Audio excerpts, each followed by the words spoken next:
The purpose of meditation is to come home,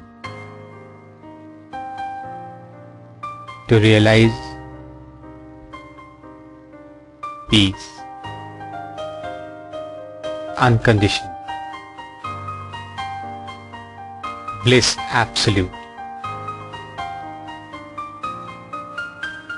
freedom from all wrong notions, and establishment in the self. Coming home is possible only by gaining and practicing right knowledge.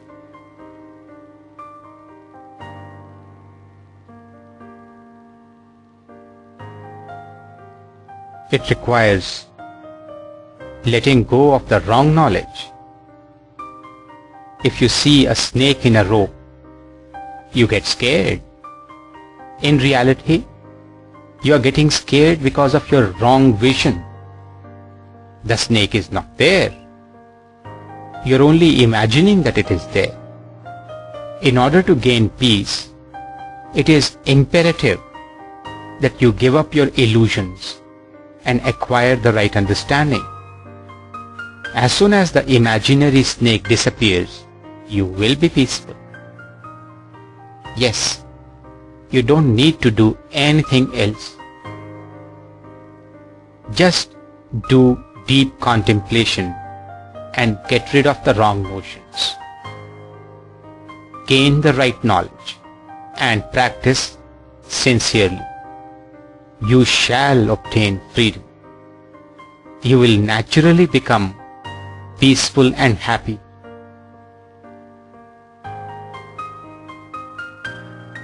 The purpose of meditation is to gradually elevate the mind to its highest possibility of unconditioned peace, love, and freedom. In Zen meditation, we do it using deep inquiry and radiant mantras. In order to remove the illusions of understanding, deep inquiry is a very strong tool. It means that the student first needs to detach himself from the restlessness of his mind and find out the roots from where all this inner noise is coming. There are 5 subconscious and unconscious hidden layers of these roots. Normally, most of us are living unawares of their presence. But once the attention is turned inwards through right questioning, these roots, they start to untangle. One not only becomes aware of these roots, one also understands their shattering effects upon one's peace and happiness. All sane minds then start withdrawing from their attachments with these discomforting causes of agitation. In the first level of Zen meditation retreat, you learn 6 questions of deep inquiry. They help in removing at least 3 layers of deep-rooted unconscious attachments: causal feelings, attachments, and conditionings. You also understand that you never need to run away to forests or monasteries to be peaceful. You need not do that. Wherever you go, your mind will go with you. You just need to detach from the mental formations of clinging to the root causes of restlessness. Once you understand the whole process, you only laugh at yourself for having delayed your freedom for so long. The second tool, that's the radiant mantras. Having given up the root causes of agitation by employing deep inquiry, one now deserves moving into the experience of the purest blissful joy. Using the deep inquiry, when the life perspective changes and one's own peace and happiness becomes of utmost importance, one is now ready to take a plunge for finding the real, invaluable pearls from within one's own self. The radiant mantras are like pointers that help in expediting the process. In the second Z meditation retreat, the philosophy of the 6 radiant mantras is revealed. As the meditation students try to integrate them with their lives. In these classes on the mantras, an understanding develops that living in one's highest possibility is not a distant dream. It is realizable at a moment's notice. One just needs to be open to accepting what oneself understands to be true. We practice the radiant mantras in the languages we think in. Meditation on the mantras does not mean mere concentration on the sounds or shapes. That's just concentration. Meditation means upliftment of the mind using the right knowledge, which is very effectively done with these mantras.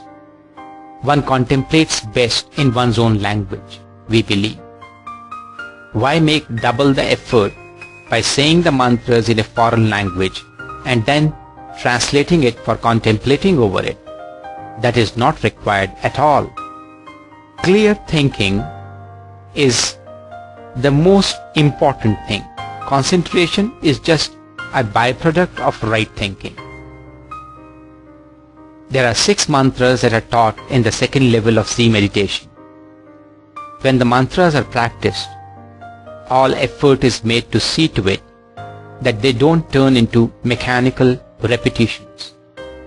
Understanding, integrating, and living the mantras right when one is practicing them is the key to stable spiritual growth. The third retreat is for the advanced practitioners only. Those who are ready to outgrow the I and mine notions, the last and the most subtle of conditionings.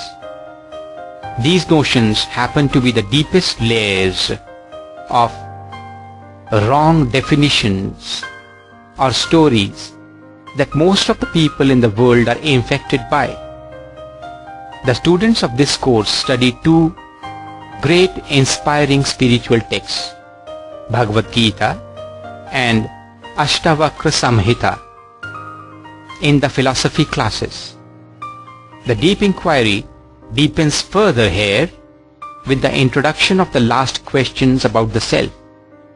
This helps in rooting out even the subtlest of illusions, I and mine. The courses of Z meditation are designed in such a way that one can start from scratch and experience the highest level of being within a very short period of time. Everybody must start from level 1 and slowly and steadily graduate toward the other 2 states of freedom. It's a very joyful process of growth. We also love to see them evolve from those mundane problems to the heights that Buddhas and Ramanas have reached in the olden days. Having seen the highest, having experienced purest joy and unconditioned love, the real work starts when one leaves the meditation center and goes back to the place where one's former attachments are placed. The real practice and test happens there. In the retreat environment, we have seen that most of the students are able to get unshackled, but it requires a regular, systematic and sincere practice to remain at home when one is living in the home.